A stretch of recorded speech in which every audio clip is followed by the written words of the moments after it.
Hola a todos, mi nombre es Harold de descubresubconsciente.com. Bueno, pues entonces vamos a hablar en esta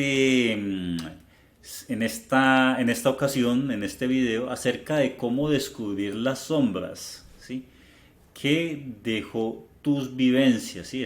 Acuérdense que estamos en este curso de gestión de emociones y vamos entonces estamos con las prácticas de autoconocimiento, ¿sí? Y acá vamos a descubrir cuáles son las sombras.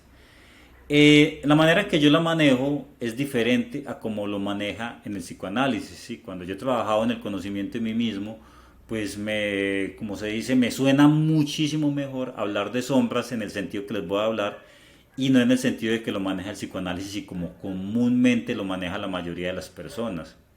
Porque en el psicoanálisis habla de la sombra respecto a aspectos oscuros de la personalidad que tú no quieres reconocer, ¿sí? Entonces, son cosas que tú no quieres aceptar que tú tienes, pero que si tú empiezas a analizar vas a descubrir cosas que son muy turbias de tu personalidad y que tú no te habías dado de cuenta, ¿sí? Entonces, la manera en que yo lo defino es respecto a las vivencias, ¿sí?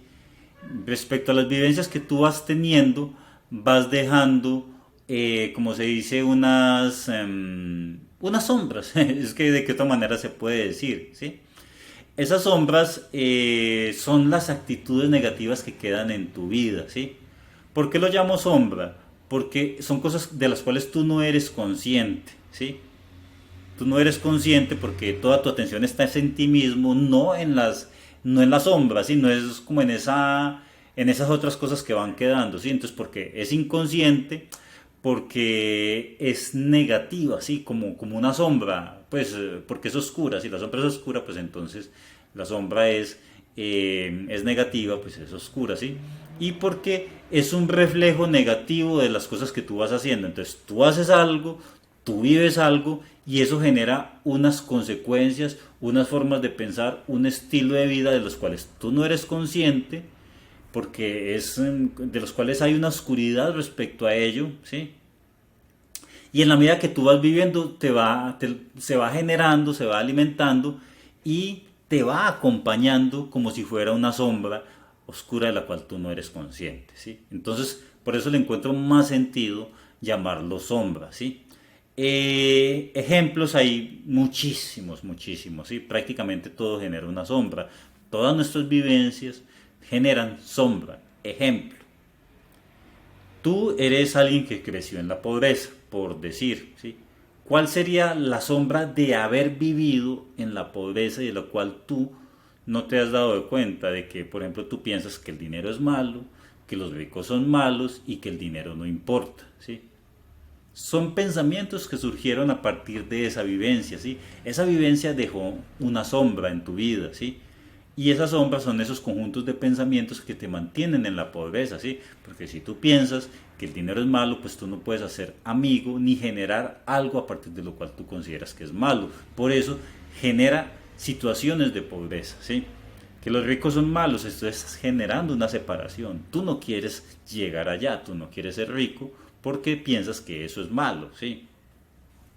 Entonces ahí ese pensamiento, como se dice, ese tipo de pensamiento genera un patrón de conducta que rechaza la riqueza, ¿sí? Si consideras que el dinero no es importante, pues entonces ya mismo lo estás pensando de que no es importante. Esos pensamientos fueron generados para poder aceptar esas duras condiciones en las que tú viviste o has vivido, ¿sí? De todos esos sacrificios. Entonces, por lo tanto, necesitabas decirte a ti mismo para ser feliz, porque lo que el cerebro hace no te quiere atormentar, el cerebro no gusta de que tú mismo te martirices, ¿sí?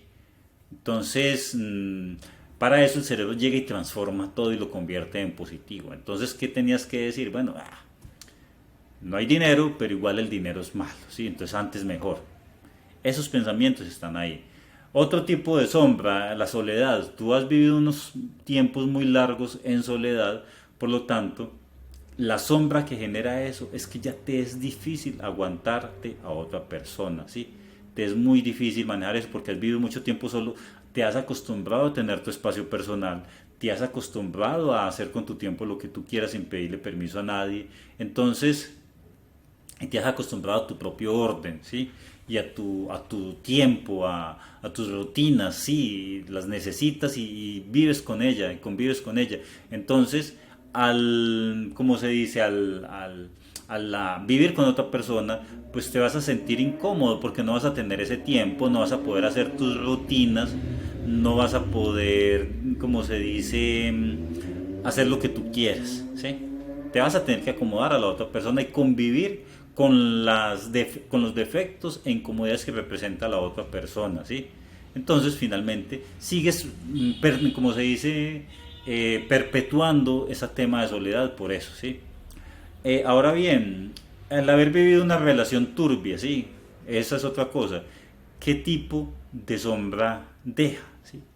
Pues entonces desconfianza, te vuelve una persona desconfiada que piensas de que todo el mundo es igual y por lo tanto al entrar en una nueva relación pues no eres tan tolerante, ¿sí? Eres intolerante y eres desconfiado, ¿sí? Porque estás prevenido, ¿sí? Por ejemplo, otra sombra de otra cosa, por ejemplo, creciste en una comunidad religiosa con unos padres muy religiosos, ¿sí? Entonces esas comunidades religiosas, y sobre todo cuando son religiones muy, que son muy tradicionales, entonces generalmente hacen ver como el sexo como algo malo, ¿sí? Entonces eso genera una sombra, ahí está la sombra, decir que el sexo es malo y por lo tanto eres una persona que te cohibes y todas esas cosas y no te gusta conocer a otras personas porque piensas que es pecaminoso hacer eso, ¿sí? O por el contrario, si creciste en una religión así, sentiste un momento de rebeldía y por lo tanto ya te dedicas al libertinaje, como decir, no, es que eso no es así, ¿cierto?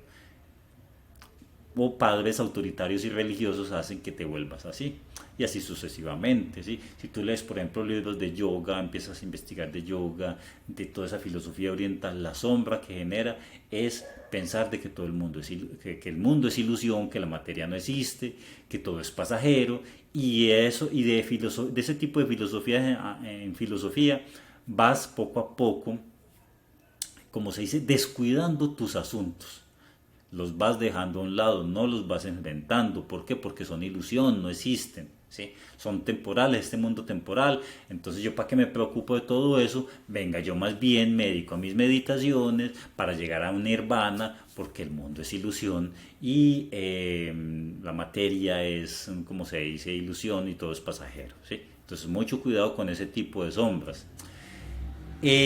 ¿Cómo descubrir entonces la sombra y cómo descubrir las sombras de las situaciones que tú has vivido? ¿Sí? Pues lo primero que tú tienes que hacer es hacer una lista de vivencias. Solamente te vas al cuadro de Excel, puedes hacerlo en otra columna, en otra hoja, ¿sí? En otra hoja allá abajo, en el cuadro de Google, hoja de cálculo de Google, dice hoja uno, hoja 2. Bueno, si quieres lo haces en otra hoja, ¿sí?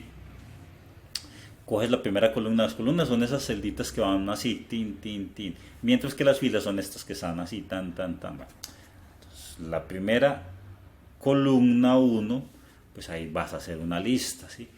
¿Qué tipo de vivencias tuviste? Bueno, pues resulta que unos padres autoritarios, ¿sí? No me dejaban salir, no tal cosa, no tal otra, ¿sí? Bullying en la escuela, ¿sí? Bueno, pues entonces que el bullying, que sí, viví ese tema, pareja, sí, que problemas con la pareja, la separación, todas esas cosas. Pues entonces llegas y las anotas y empiezas a mirar qué traumas te dejó a ti eso, ¿sí? ¿Qué te molestó? ¿Sí? ¿Qué rencores tienes? ¿Qué rabias? ¿Qué sensaciones te produce eso? ¿Qué sentimientos te produce eso? ¿Cómo ha afectado tu vida en el presente? Todo lo que se te vaya ocurriendo lo vas anotando ahí en esa primera fila, ¿sí? Luego en una segunda fila, segunda columna, ¿sí? Segunda columna, haces toda una lista ¿cómo se dice?, de tareas que tú tienes que hacer para solucionar eso, ¿sí? Es que soy una persona muy reactiva, yo no acepto que alguien me diga algo, ¿sí? Porque siempre me dijeron que me cohibieron a expresar mi opinión y ahora de rebelde siempre digo todo lo que yo pienso, ¿sí? Entonces, manejar el tema de que siempre digo lo que pienso y me meto en problemas, ¿sí? ¿Por qué? Porque los padres no te dejaban decir tus cosas. O por el contrario, tuviste unos padres muy autoritarios y por lo tanto no te dejaron expresar tus ideas. Entonces, ¿cuál es el problema? Timidez al momento de expresar tus ideas. Entonces, manejar la timidez al expresar las ideas. Ahí tienes una tarea, ¿sí? Y así sucesivamente. Luego vas con el bullying, ¿sí? Entonces, bueno, que me decían tal cosa y eso ya me generó un problema de confianza en mí mismo, Tim. Trabajar la confianza en ti mismo. Así sucesivamente. Entonces, las vivencias extremas generan, generan como se dice, decisiones extremas, sombras extremas, ¿sí? Ideas extremas. Tú tienes que ser consciente de eso, ¿sí? Pero como no somos, como se dice, nosotros vivimos las cosas, pero no pensamos cómo nos están afectando nuestra vida, pues ni idea de qué tienes que hacer, ¿cierto? Entonces, también, o sea, hay dos cosas que generan sombra. Las vivencias extremas, pero también la vida cómoda y superficial, ¿sí? Cuando tú vives una vida muy cómoda, pues genera una sombra de que esperas que alguien te solucione eso y que piensas que las cosas son fáciles de hacer, ¿sí? Entonces, eso es una sombra que quedó ahí, ¿sí? Si vives una vida superficial de solo parranda y de solo cosas de apariencia, pues entonces te es difícil aceptar cosas espirituales, cosas profundas y no te interesa como se dice, ahondar más en los temas. Bueno, pues entonces ahí anótalo, sí. No me interesa profundizar en los temas, sí, ahí lo anotas. Y así sucesivamente. Complementa esto con leer libros de psicología para seguir sacando ideas al respecto e irte conociendo un poquitico mejor. Y en la medida que te conozcas mejor va a ser mucho más fácil sacar todas estas cosas, ¿sí? O lo otro sería que tú mismo fueras consciente, hicieras tu análisis y fueras consciente de ello. Solo que es más importante anotar, porque de ahí alguna tarea, alguna cosa importante de tu psicología oculta va a salir a la luz y vas a anotarlo en forma de tarea y vas a trabajar sobre ello. Eh, entonces, bueno, ahí está la práctica, ¿sí? Al frente, como se dice, anota las vivencias, al frente las emociones, ¿sí? Las emociones que te va generando y vas depurando en una columna y luego vas depurando en la otra a partir de que tengas muchísimas cosas. Bueno, pues entonces ahí está lo que les quería hablar en este punto. Nos vemos entonces en el próximo video. Espero que les quede muy claro nuevamente el resumen. Anota la vivencia extrema o fácil que viviste, ¿sí? Anotas, lo puedes colocar en la columna superior, ¿sí? Y debajo todas las emociones, todas la forma, los hábitos que te generó eso, todas las ideas que a ti se te van ocurriendo respecto a ello, de cómo te afectó, de qué emociones negativas te van generando, y luego en una segunda columna vas creando una lista de tareas sobre emociones que tienes que trabajar o sobre ideas que te dejó eso y que tienes que trabajar, ¿sí? Y ya en la tercera pues ya vas depurando y vas diciendo que tal cosa es más importante y vas a unir puntos y vas a trabajar sobre esa tercera columna. Ya luego les digo cómo cuando esté en el último punto, ¿sí? Cuando pasemos al capítulo de las visualizaciones les voy a dar unas prácticas de cómo manejar eso.